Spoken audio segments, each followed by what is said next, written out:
And I learned very quickly that the music industry that I loved was not the music industry that I understood. And basically, in short, I saw the real video. I saw the behind the scenes stuff. I saw everything behind the scenes. So they're giving him 40,000 so that they can keep 60 to make it look legit. Like the rapper brought in all these fans and the fans are here. And that's why they buy fake numbers and all that type of stuff too. They want to legitimize their false business.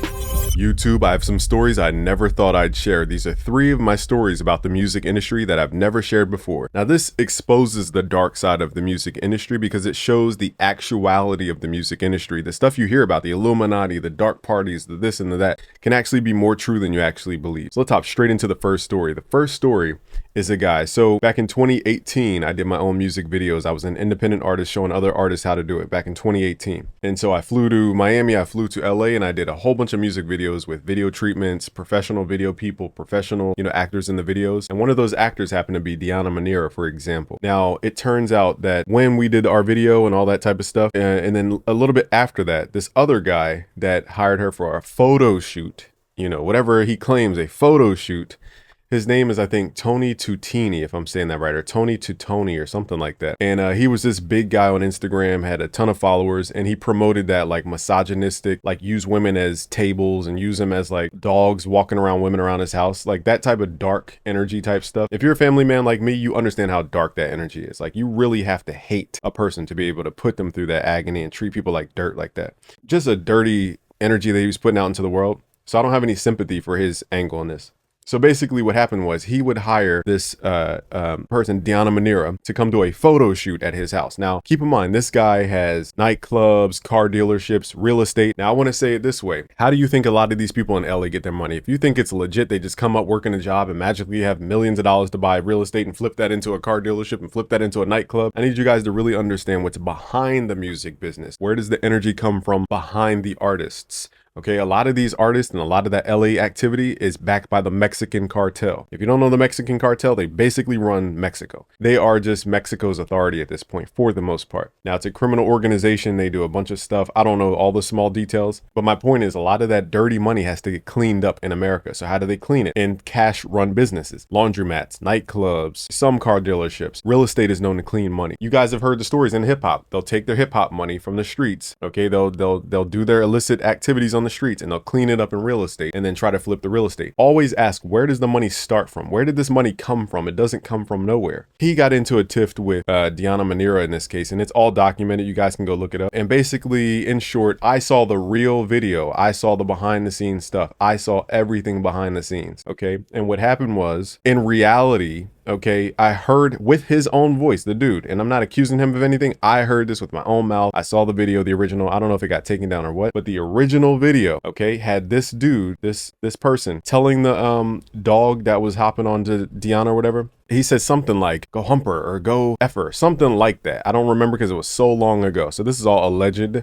Okay, but I saw the actual video. I heard the audio. That's what was actually said. Now, the video that went online, it didn't have audio. So without any context, it just looks like a dog's just jumping on a girl. But when you hear the audio, you hear the owner telling the dog to go do something to the girl. I was editing the video and forgot a key detail. Now, if you guys look up the actual story, part of the story that was left out was that this video was from the guy's actual phone. So he's filming the dog doing this from his phone, and she had to get the video from his phone by asking him later down the line before she accused him of anything. But it just shows how sick these people are in LA. And of course, in the lawsuit, this all got thrown away and dismissed and all this type of stuff because he tried to sue her through a countersuit to try to sue her first because he knows she didn't have the money to fight against a millionaire. I saw the real deal, and that's what happens. And people get silenced like this. This is why the Diddy thing is so important. I don't want Diddy to be hurt. I don't want anybody to be hurt in these stories. It doesn't matter if they were my worst enemy. I'm not wishing hurt upon people. I'm just saying people are so afraid to address these people in LA and Hollywood because they're afraid of living around the environment. And then those people going to talk to the local cartel members to go handle their business over here. And then they feel scared because they never want to speak up because they feel like they'll be hurt. Okay. So this is real stuff about the real music industry. I'm bringing up that story because that's going to help you guys understand the foundation of the next stories. So what I'm trying to show you is that what's behind the music? What's behind the music? I didn't know the other dude personally. I don't know him. I just hired them as the girl is the actor and, a couple other actors in LA, and we did music videos. That was all I knew, but I knew behind the scenes. I heard the video. I saw the video. I heard the audio. Okay. So anyhow, the next story I have for you guys is a producer, and his name was Molly Mall, well known in LA. Okay, so he had a reputation. I would always wonder, I'm like, why do all these producers and artists go to this dude's house? Like, why is it his house? I would see, like, if I'm not mistaken, and I'll double check this in the video editing, I was like, why is Ray Sherman over their house? Why is this person over their house? It's like a weird mix of people. And it was always weird because I'm like, I knew the people going to his house, his parties. So I was like, it just felt weird, like the combination of people. Turns out this guy was running, and I don't know which state it was in, so I'm not here to be like, building any kind of case. It's all publicly explained online. So basically this guy was running a prostitution ring, and I don't know if it was cross state or interstate or whatever. I don't know. I'm just going by what the internet says in the data. My point in saying this story is that you guys may think that going to these parties is people trying to network and show up in person so that you can meet this producer who's going to tie you to this artist, and then you'll get a placement with this artist. You don't even know the whole party is based on freaking trying to get the guys to buy the girls, and you don't even know that, and you're showing up thinking that you're going for networking. And this is what I mean, is that if you don't know what's behind the music, you might be confused in the music industry. There's always something behind the music all the time, whether it's an advertiser, pharmaceutical company, some illicit activities, street criminals, whatever. There's always something behind the music fueling the money for the music. So always remember, it's not the music itself, it's the stuff behind it fueling it so that it could clean up the money that fueled it. For the most part, I'm talking about from the street angle, because think about hip hop. There were a lot of gatekeepers back in the day, and they were not handing black folks in hip hop checks. So how did the hip hop folks get checks to go on tour? The local drug dealer, the local, XYZ illicit activity person. They would fuel that artist. That would be the front man. And then the front man would go out into the industry, make the clean money. And even if they only got 10% of their money back, it's clean money now. Okay. So they would take that money and then reinvest it into clean assets. So they would take their dirty illicit money they can't use because it's all tracked. And if they use it, then it'll all be traced back to them. So they have to clean it up through some kind of false operation. Okay. You guys know this is like a racket. And you guys have seen the different cases out there. And I'm not here to like bring up all this different information for you guys. Most of you guys are going into music with the passion. Most of you guys are going in with love. And you are thinking that everybody else in this game is on that same frequency, and they're not. And that's the scary part. When you face those things and you realize that, oh, this is what's really happening, you'll realize you're not even playing the same game. I just want to give hope to people to understand that there's a difference. I'm not saying everybody in the music industry is this way. I'm saying that I just want you to understand what actually goes down. You guys have heard about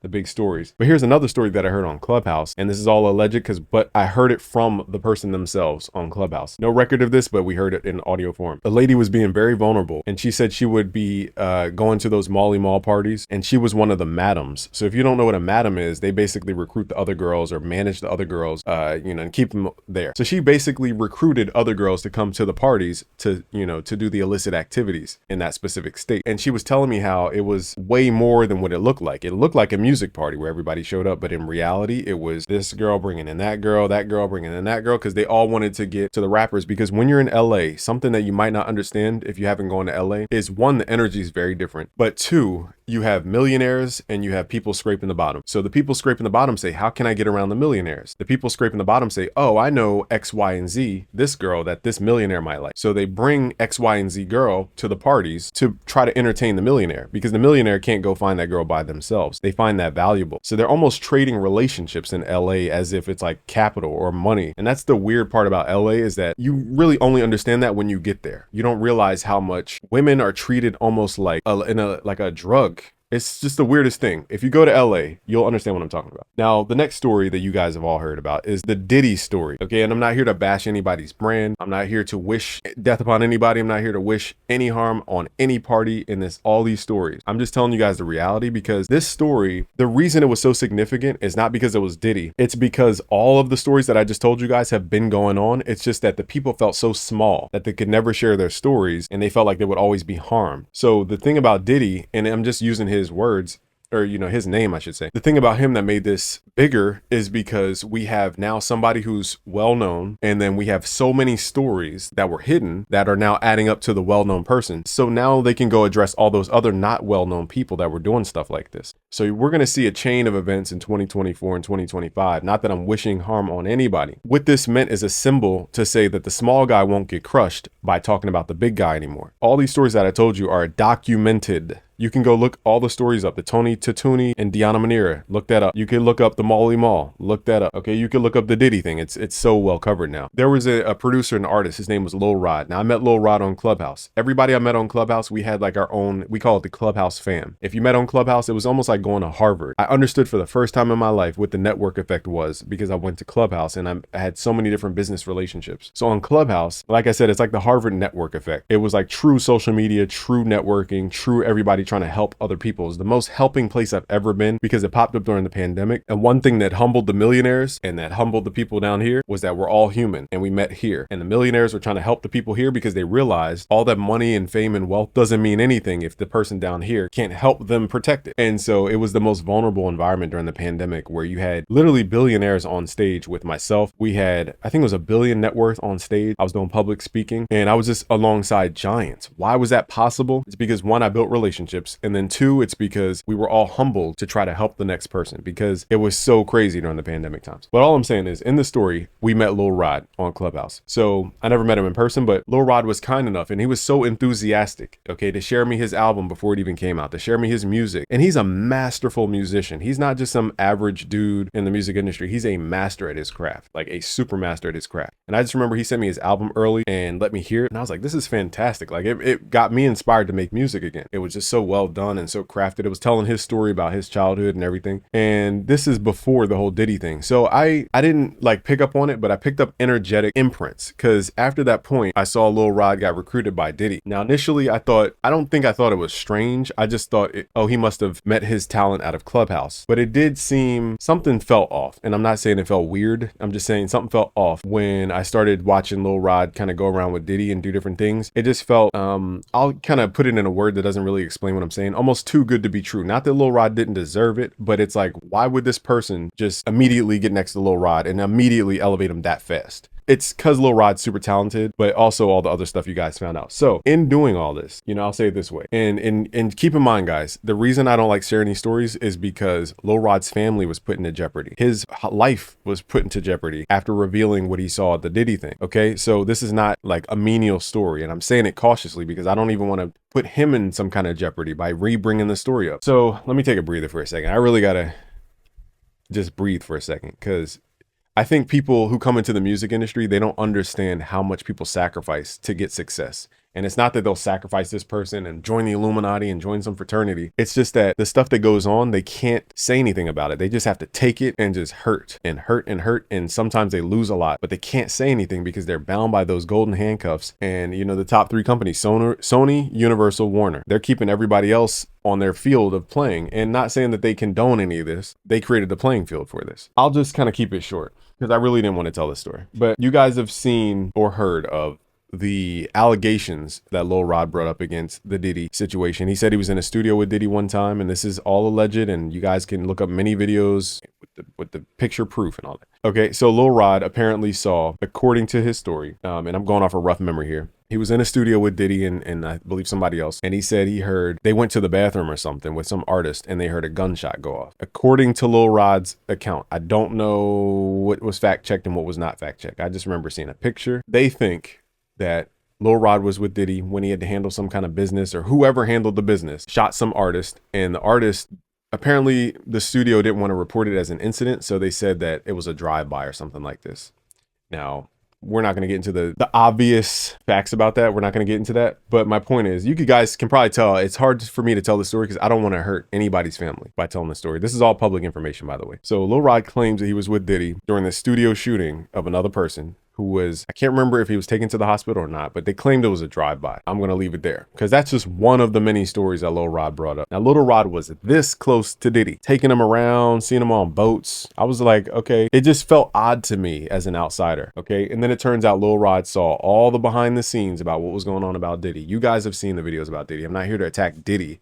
I'm saying that I want you guys to understand what really goes into the music business. There's energy from the outside that uses music to push their agenda. Music itself is rarely made to make money by itself. It's always this outside entity or agenda using music to push their agenda. And that's all I can really say about that. Even speaking on Lil Rod was so pure in heart. when he sent me his album. He was so happy about music. I've never seen somebody that happy about their music. So when I heard him tied up in this scenario, I'm like, he is the most pure person I know in music as far as his love for music. For him to get caught up in all the Diddy stuff, it was like, wow, this is really sinister. And the crazier part is that I knew the person. That's what made it real to me. Like all the other stories were like whatever, but this story made it real to me. All right, so the last kind of thing I'll hint at is just the BMF story. You guys can look up BMF, Young Jeezy, all the BMF artists, DJ Cannon and DJ Drama, pardon me, and the whole camp and what happened with those guys and what happened and all that type of stuff.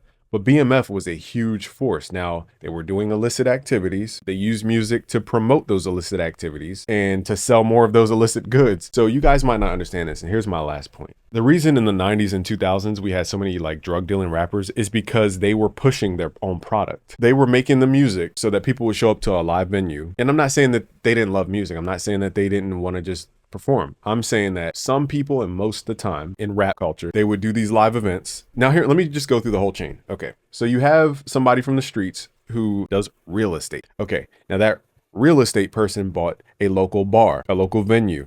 We'll say a venue instead of a bar because you need a certain license for a bar, but let's just say a local venue. Now that street money goes into real estate, aka a venue. Now they need to create this cash flow for the venue, okay? Because the whole point of cleaning money is to make their money back, okay? So what they will do is hire the rappers of their hood, bring in who X, Y, and Z, because what they're going to do is take the street money from the street, use it to say that, hey, we paid this artist $40,000 for the night, and this artist brought us $100,000 for the night, so that they could say that all this activity happened in their venue that didn't really happen. Like all these, made up charges for alcohol they didn't sell or, food they didn't sell. And they'll say, oh, that was the artist who brought in all this business to our venue. We just have so much money now because the artist. So anyhow, what I'm saying is, think of it this way.